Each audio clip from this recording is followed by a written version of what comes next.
Ready start. 1 वर्ष से अधिक समय बीत गया मगर अभी तक मणिपुर में खूनी संघर्ष समाप्त नहीं हो पाया है। शुरू से ही वहां शांति बहाली के प्रयास शिथिल नजर आते हैं। प्रशासन और सुरक्षा बलों ने इच्छा शक्ति दिखाई होती तो बहुत पहले इस समस्या का समाधान निकल गया होता, मगर उनकी भूमिका संदिग्ध बनी हुई है। इसी का नतीजा है कि सोमवार को उपद्रवियों ने घात लगाकर मुख्यमंत्री एन बीरेन सिंह के काफिले पर हमला कर दिया। गनीमत है कि उसमें सिर्फ एक सिपाही घायल हुआ, कोई बड़ा नुकसान नहीं हुआ। इससे वहां के उपद्रवियों के हौसले का अंदाज़ा लगाया जा सकता है। अब राष्ट्रीय स्वयंसेवक संघ के प्रमुख मोहन भागवत ने मणिपुर की स्थिति पर चिंता जाहिर करते हुए कहा है कि इतने लंबे समय से वहां अशांति का वातावरण है मगर उसे हल करने की कोशिश नहीं की गई। इसे प्राथमिकता में रखते हुए शांति बहाली का प्रयास किया जाना चाहिए। पिछले 10 वर्षों से वहां शांति का वातावरण था। हालांकि भागवत ने भी इस मामले में बयान देने में काफ़ी वक्त लगा दिया। इसे लेकर विपक्षी दल लगातार सवाल उठाते रहे हैं। संसद में भी प्रश्न पूछे गए मगर कोई संतोषजनक उत्तर नहीं मिल सका। अभी तक पूछा जाता है कि मणिपुर पर प्रधानमंत्री क्यों खामोश हैं। मणिपुर में कुकी और मतई समुदाय के बीच संघर्ष एक भ्रमपूर्ण बयान की वजह से भड़क उठा था।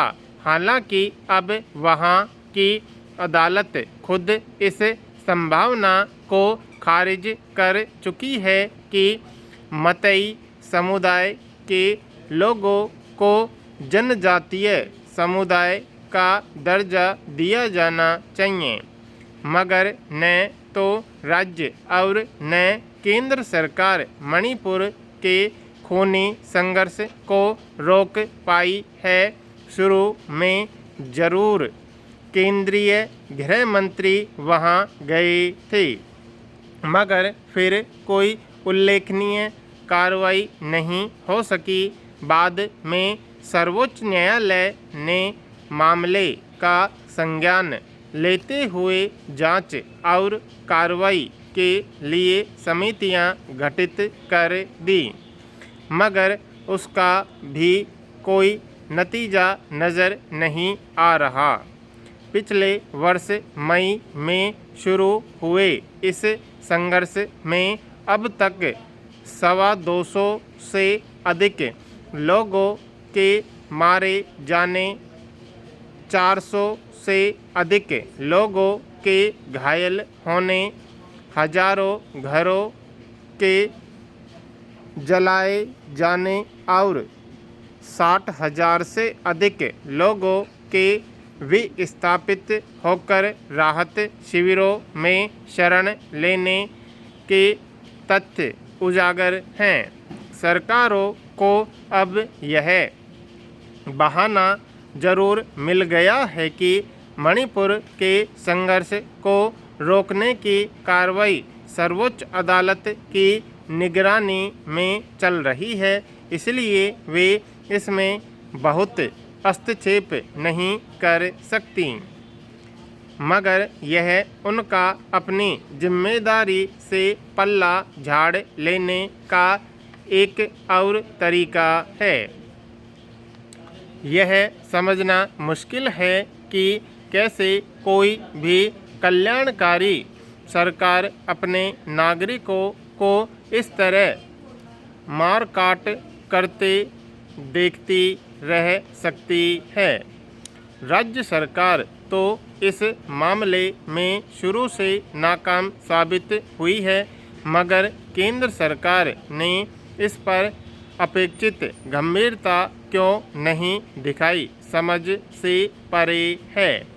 जिस तरह वहाँ महिलाओं को निर्वस्त्र करके घुमाया गया, उनके साथ सामूहिक बलात्कार किया गया, उससे पूरी दुनिया में देश की छवि खराब हुई। मणिपुर के लोगों का सरकार और प्रशासन से भरोसा उठ चुका है। गांव वाले खुद सुरक्षा दल बनकर पहरेदारी करते और उपद्रवियों से बचने की कोशिश करते हैं। यानी वहाँ के लोगों को एक तरह से उनके हाल पर छोड़ दिया गया है। संघ प्रमुख की मणिपुर को लेकर प्रकट की गई चिंता को केंद्र सरकार कितनी गंभीरता से लेती है, देखने की बात है।